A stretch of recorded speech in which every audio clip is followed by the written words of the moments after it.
Concerns over the continued rhetoric with Pierre Poilievre have nothing to do with whether or not he'll be a good prime minister, because ultimately, I don't think Pierre is ever going to win enough seats to win a majority government, and even if he's held to a minority, I don't think that he can be ultimately that catastrophic to Canada, because I personally believe that minorities are the best way to govern, because he'd either have the Liberals, the NDP, or the Bloc to keep him in check. What I am concerned about, though, is the very real possibility that Pierre could win the most amount of seats and not form government. To form government, you need 170 seats, and at this point in time, Pierre could only do that with the help of either the NDP or the Bloc. There is no way that this current iteration of the NDP will back the Conservatives, and the problem with the Bloc is that Pierre is very, very hated in Quebec, and the last time the Bloc backed a Conservative prime minister in order to help them form government, the Bloc literally collapsed. They stopped being a party. They literally ceased being a party for multiple elections. So there's a very real scenario that Pierre could win the most amount of seats, and Trudeau will either form government with the NDP, the Bloc, or both. And that would be a government that represents the most amount of Canadian citizens. And it is fully legal under our parliamentary system. And it happens in parliamentary systems around the world, including in BC recently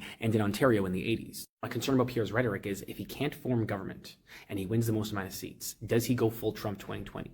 Does he start saying that the election was stolen? Does he start claiming that things are unfair? Because if he does, Canada's in for a wild ride.